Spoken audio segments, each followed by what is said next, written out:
Senhores deputados, senhoras deputadas, imprensa, povo do Maranhão.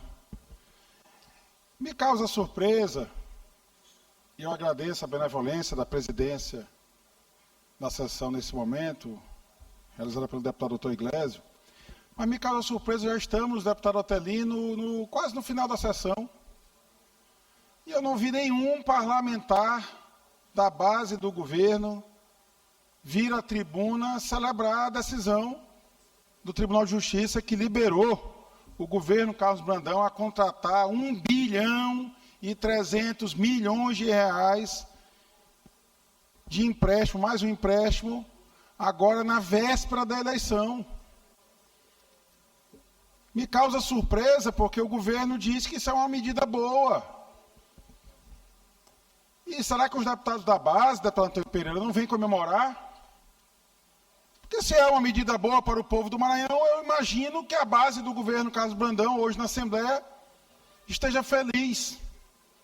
E vá celebrar. Falar aqui da tribuna, deputado doutor Iglesias, e ter coragem de botar, inclusive, na sua rede social, parabenizando o governo Carlos Brandão por essa grande vitória ao povo do Maranhão. Alcançar mais 1 bilhão de reais que vai cair agora nas contas do governo, provavelmente para garantir o desenvolvimento do Maranhão. Então, de fato, eu fico surpreso de não ver subirem à tribuna os parlamentares da base do governo para comemorar essa grande conquista do governo Carlos Brandão, deixar a fatura para o povo do Maranhão. E olha a coincidência, ontem, apesar de todo o atropelo e lambança feita pela equipe do governo Brandão, ontem, finalmente, foi o ofício do Supremo Tribunal Federal para a Caixa fazer a transferência dos recursos do Fundef. Os professores, graças a Deus, receberão em breve os seus abonos. Eu espero que recebam na semana que vem, no máximo, porque já esperam há muito tempo. O governo Carlos Brandão fez uma lambança, entrou com recurso fora de hora, atrapalhou os professores. Mas, para além do recurso dos professores, deputado Otelino, vai cair quase 800 milhões de reais na conta do governo, para o governo gastar uma parte, cerca de 40% a 45% na educação, e a outra parte, infelizmente, mais uma vez, o governo Carlos Brandão conseguiu retirar da educação.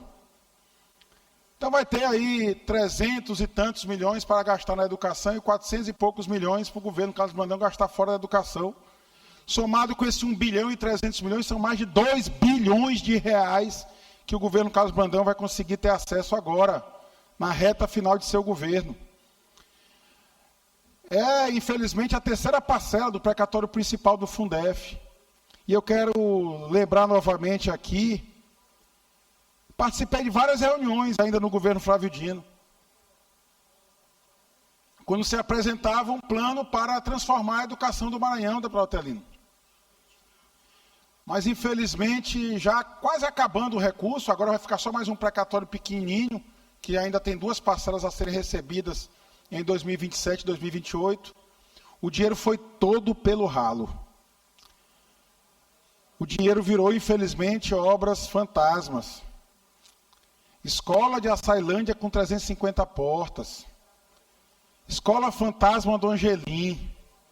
Eu visitei agora esse final de semana o município de Buriti.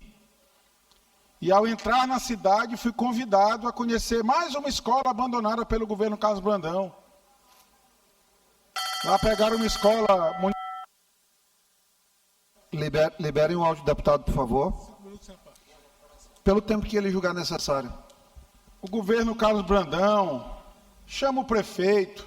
Aliás, o governo Carlos Brandão não. O sobrinho do governador Carlos Brandão chama o prefeito e propõe a ele aderir ao tal do municipalismo, que na visão da propaganda do governo é quando o governo vai lá e ajuda os municípios.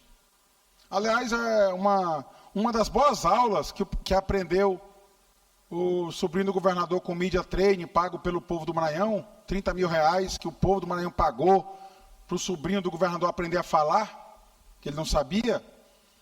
Ele sempre diz isso: rodei o Maranhão todo, 217 municípios, ouvi o prefeito, o vice-prefeito, os vereadores, mas principalmente o povo do Maranhão. Você já deve ter ouvido essa frase aí. Eu estou vendo aqui vários radialistas, os podcasts que o sobrinho foi, em todos eles ele falou essa mesma frase.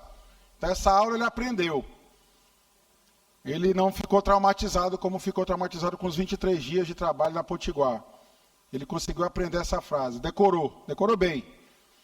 Mas chegou o prefeito de Buriti, deputado doutor Iglesias, se venha para o municipalismo. Aí o sobrinho chega lá, helicóptero pousando, a estrutura do governo toda presente. Ele inclusive agradece a primeira-dama da cidade, diz, olha, obrigado por receber toda a equipe do governo. Mobilizou o governo inteiro para ir para Buriti para assinar a ordem de serviço da reforma da escola. Os alunos da rede pública municipal, que estavam bem alojados na escola, mas que obviamente sonhavam com uma escola melhor ainda, ficaram felizes. Eles foram deslocados só para metade do prédio. Então, cada sala de aula passou a receber 3 turmas. Uma turma começa de 7, termina 9h30, a outra começa 10, termina 12h30, a outra começa de tarde. Nenhuma das 3 turmas tem aula, porque é inimaginável que em 2 horas, 3 horas de aula, mal alojados, os alunos consigam aprender algo. E essa reforma que teria iniciado em agosto do ano passado, só começou de fato em dezembro, mas só teve 2 meses de obra. Fevereiro a obra foi suspensa, está suspensa até hoje. Eu tive muita tristeza de entrar naquele prédio da escola de Buriti, olhar o prédio acabado, carteiras escolares amontoadas, porque tiveram que ser retiradas de sala de aula, livros largados numa sala que só tem reboco. Não tem sequer a pintura, deputado Carlos Lula, com muita poeira. E acreditar que um professor consiga entrar numa sala de aula daquele jeito e transmitir algum conhecimento para o aluno é desconhecer o que é educação de verdade. Mas esse é o municipalismo do governador Carlos Brandão. Assim que ele chama o povo nos municípios para receberem as ações do governo. E há que se dizer sempre, porque todo governo, o dinheiro público é finito. Ah, faltou recurso. Não faltou recurso. O governo recebeu na primeira parcela do precatório do Fundef 700 milhões de reais para investir na educação. Aí pede uma autorização ao Supremo e consegue uma decisão judicial para desviar da educação mais da metade desse recurso. Uma parte desse recurso foi cair na conta da empresa, deputado Antônio Pereira, Vigas Engenharia Limitada. Eu repito o desafio aqui, eu dou um bumbum piper para quem me disser quem é o verdadeiro dono da empresa. Eu tenho medo de quebrar, porque vai ser bumbum piper para o Maranhão todo, porque o Maranhão todo sabe que a empresa pertence ao senhor Marcos Brandão, irmão do governador Carlos Brandão, pai do sobrinho do Brandão que é candidato. E eu vou parar por aqui, porque se eu vou relacionar a família todinha que está na política, acaba o meu tempo. E aí desvia dinheiro da educação, e o pouco que fica, ele gasta com obras fantasmas. Já faz, deputado Otelino, aqui 6 meses que eu vim à tribuna, na verdade fomos nós, eu, deputado Otelino, deputado Carlos Lula, deputado Fernando Braide, fomos lá no Angelim, mostrar a obra fantasma que existe lá, deputado Antônio Pereira. Eu tenho certeza que Vossa Excelência vai me suceder aqui na tribuna para defender essa obra maravilhosa para o povo do Maranhão.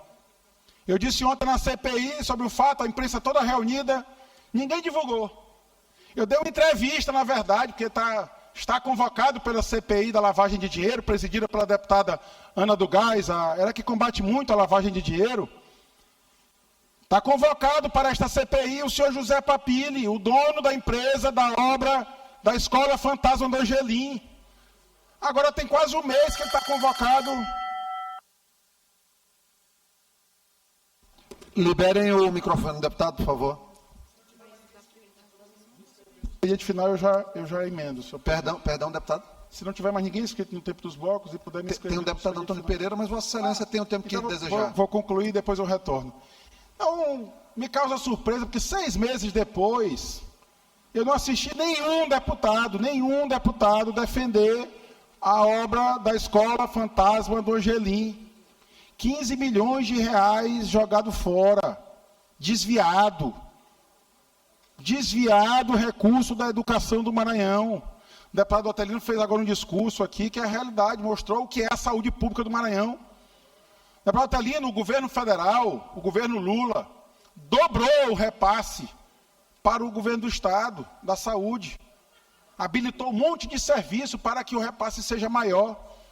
E eu faço o desafio, o deputado Carlos Lula, Vossa Excelência, que dirigiu muito bem a saúde pública do nosso Estado, responsável que foi pela menor taxa de mortalidade pela Covid, algo que nos orgulha, porque salvou milhares de vidas, talvez milhões de vidas de maranhenses. Compare o que era a saúde pública em 2021 e o que está sendo hoje. Obra só de propaganda. O governo vai e inaugura uma escola, inaugura um hospital, uma UPA, que não funciona. Tivemos hoje a triste notícia, o telhado de um restaurante popular desabou, lá em Buriti Bravo. Bem próximo, em Passagem Franca, o governo foi lá, um sobrinho do governador foi lá inaugurar o Viva Procon. Já tem mais de 6 meses que está inaugurado. Não funciona, deputado Otelino. Há 6 meses, inaugurada uma obra, fizeram propaganda que o povo não precisava mais se deslocar para tirar seus documentos, e a obra simplesmente não funciona. A inauguração foi de Araque. Como foi de Araque a entrega dos caminhões do Corpo de Bombeiro, o governo Lula deu caminhões do Corpo de Bombeiros para o governo do Estado. O governo do Estado preferiu pegar o dinheiro. Em vez de pegar o caminhão, pega o dinheiro e vai fazer a compra. E como todas as compras feitas pelo governo do Estado, sempre há uma lambança. E aí o caminhão ainda não chegou. Mas o sobrinho tinha que sair do governo. E aí ele sai do governo, mas antes de sair ele pega um caminhão aqui da Lagoa da Jansen, é o caminhão de Corpo de Bombeiros mais famoso do Maranhão. Rodou o Maranhão todo com o sobrinho do governador. Todo canto ele pegava a chave do caminhão e entregava lá para o prefeito da cidade. Fez o nosso querido ex-deputado e agora prefeito de São Mateus passar vergonha, porque ele mandou subir o drone, sobe o drone, mostra o caminhão. Aí no dia seguinte o caminhão sumiu. O resultado disso, uma carreta passa na frente do batalhão do Corpo de Bombeiro e toca fogo. É incendiada. Chama o caminhão que está aí. Não tinha caminhão. Aí a carreta pegou fogo, a carreta ficou exposta lá na BR 2 ou 3 dias, o suficiente para ter 2 acidentes. O Brandão, como ele mesmo diz, além de não ajudar, atrapalha. Então esse é o retrato do governo da mentira, do governo Carlos Brandão, que infelizmente ainda governa o nosso Estado. Mas seu tempo está acabando. Muito obrigado, presidente.